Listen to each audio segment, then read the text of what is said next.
ধুবুৰী জিলাত অন্তত 5টা বিধানসভা সমষ্টিত আগন্তুক বিধানসভা নিৰ্বাচনত তৃণমূল কংগ্ৰেছৰ প্ৰাৰ্থী থাকিব আৰু প্ৰতি 5 বছৰৰ মূৰে মূৰে লোকসভাই হওক বা বিধানসভাই হওক কেতিয়াবা ধুবুৰীবাসী ৰাইজক বদৰুদ্দিন আজমলে ঠগাইছে, কেতিয়াবা কংগ্ৰেছে ঠগাইছে।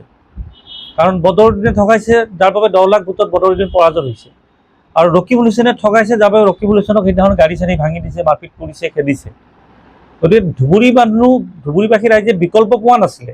গতিকে আমি এতিয়া UDF আৰু বিকল্প, ইয়াত UDF আৰু কংগ্ৰেছৰ বিকল্প হিচাপে আমি সংগঠন কৰিম।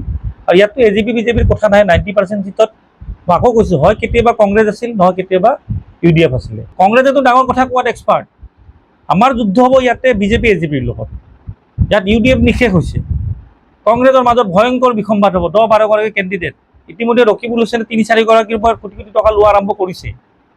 মই নক'লে আপোনালোকে নিউজ কৰিছিলে, মহিলাই কান্দি কান্দি কৈছে যে মোৰ পৰা টকা লৈছে 16 লাখ আৰু বেলেগৰ পৰা টকা লৈছে 20 লাখ। কোনে লৈছে বোলে? ৰকিবুল হুছেইনে।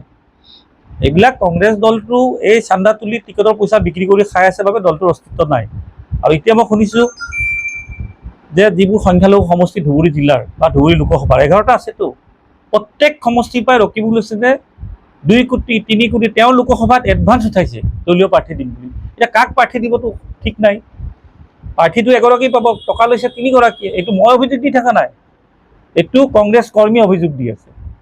গতিকে তাতে যেতিয়া বিসম্বাদ হ'ব, আমি সেই বিসম্বাদ ধৰি আনিম, ধৰি আনি কেনে TMCত যোগদান কৰিম যে আমাক সহায় কৰক।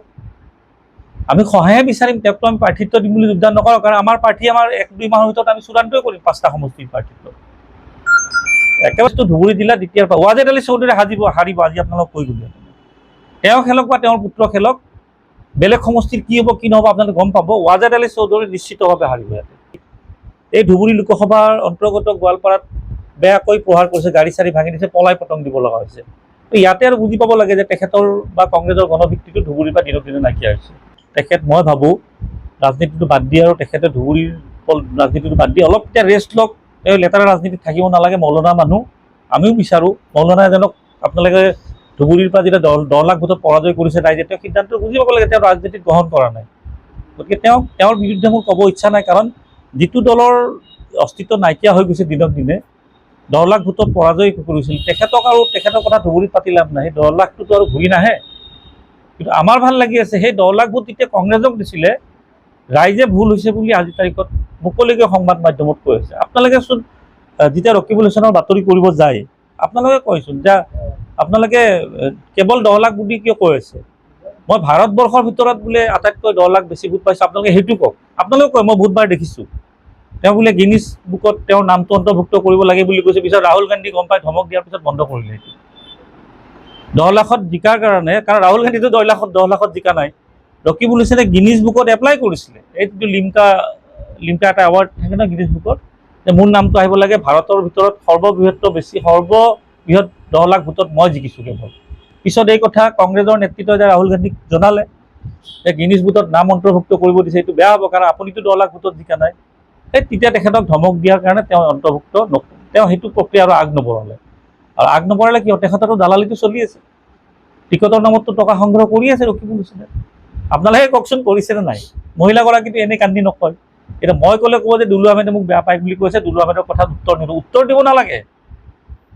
এগৰাকী মহিলাৰ পৰা 16 লাখ টকা লৈছিল নাই ধুবুৰী লোকসভাৰ অন্তৰ্গত এটা জিলা পৰিষদত? যদি লোৱা নাই আজিলৈ কিয় গোচৰ দিয়া নাই? যদি লৈছিলা কিয় আজিলৈ সংবাদ মাধ্যমত পোৱা নাই? আপোনালোকে সুধিছিলে যে মহিলাৰ পৰা আপোনালোকে প্ৰাৰ্থিত্বৰ নামত টকা লৈছিলে?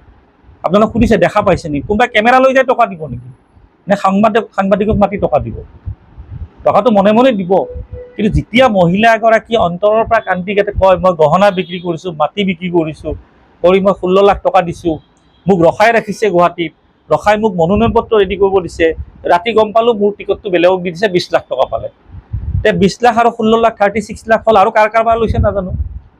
ৰকিবুল হুছেইনৰ কোনো ব্যৱসায় নাই। এই দালালি টিকট বিক্ৰী কৰি খাই চলি আছে। আৰু দিল্লীও ভাবি লৈছে যে ডাঙৰ লিডাৰ, 10 লাখ ভোটত জয়লাভ কৰিছে, তেওঁৰ কথা শুনিব লাগিব। ধুবুৰীত এবাৰ 2016 নিৰ্বাচন চাব, ৰকিবুল হুছেইন ধুবুৰী জিলাখনৰ তত্ত্বাৱধায়ক মন্ত্ৰী আছিলে 2016। এটাও চিট জিকা নাই। ৱাজেদ আলীও হাৰিছে 2016। সেই একেই পৰিৱেশ আহিব 2026। আপোনাক গুগল মাৰি চাবচোন, কাৰণ মই কংগ্ৰেছ কৰিছিলোঁ জানোতো। তেওঁ ধুবুৰী আৰু কামৰূপ জিলাৰ তত্ত্বাৱধায়ক মন্ত্ৰী আছিলে। শক্তিশালী মন্ত্ৰী আছিলে, এটাও চিট জিকাব পৰা নাই। তেতিয়া ধুবুৰী জিলাখন ভাগ ভাগ হোৱা নাছিলে, প্ৰায় 8-10টা সমষ্টি আছিলে, 8টা আছিলে। জিকিছিল নেকি? 16ত জিকিছিল নেকি? 16তো নাই জিকা, এটাও জিকা নাই। UDF জিকিছিল ইয়াতে। গতিকে ৰকিবুল হুছেইন, ইয়াত কংগ্ৰেছৰ কথা ক'লে ইয়াত ৰকিবুলৰ নামটো আহিব, ইয়াত গৌৰৱ গগৈৰ নাম নাহে। ইয়াত কংগ্ৰেছ বুলি ক'লে যিহেতু 10টা সমষ্টিত 10 লাখ ভোট পাইছে বেছিকৈ, তেওঁৰ কথাই ক'ব লাগিব। আৰু তেওঁৰ দালালি অসমৰ ৰাইজে দেখিছে। মই আকৌ কৈছোঁ, ৰকিবুল হুছেইনৰ কোনো ব্যৱসায় নাই, তেওঁ ৰাজনৈতিক দালাল হয়, টিকট বিক্ৰী কৰি আছে, বিজেপিক সহায় কৰি আছে, জেল যোৱাৰ ভয়ত তেখেতৰ গোচৰবিলাকৰ পৰা হাত সাৰিবলৈ তেখেতে মুখ্যমন্ত্ৰীৰ লগত মিলি আছে। এই কথা লাহে লাহে গম পাইছে বুলি ধুবুৰীবাসী ৰাইজে তেওঁক খেদা আৰম্ভ কৰিছে, পিটন দিয়া আৰম্ভ কৰিছে। নিজৰ সমষ্টিত মাৰ খাইছে ৰকিবুল হুছেইনে, চামগুৰিতটো বগৰে বগৰে মাৰিছে। আমি ইমান বছৰ ৰাজনীতি কৰিলোঁ, বিধায়ক হোৱা নাই, সাংসদ হোৱা নাই, কিন্তু আমি মাৰ খোৱা নাই ক'তো। আমাৰ গাড়ীত আজিলৈ শিল মাৰিব পৰা নাই। মান খাব বিধানসভালৈ, এই ধুবুৰী লোকসভাত 7বাৰমান তেখেতক পিটন দিব ধুবুৰীবাসী ৰাইজে, আমি চাই থাকক। ইয়াত বানপানী হ'ল, নাই আহা, উচ্ছেদ হ'ল, নাই আহা। ক'ত কেৰাম বৰ্ড খেলাৰ কথা ক'ব যায় তেখেতে, মানে কেৰাম বৰ্ডৰ অভিজ্ঞতা আছে, কাৰণ ৰাস্তাই ঘাটে 10-20 টকাত কেৰাম বৰ্ড খেলা মানুহ কি কথা ক'ব, সেইটোৱে ক'ব।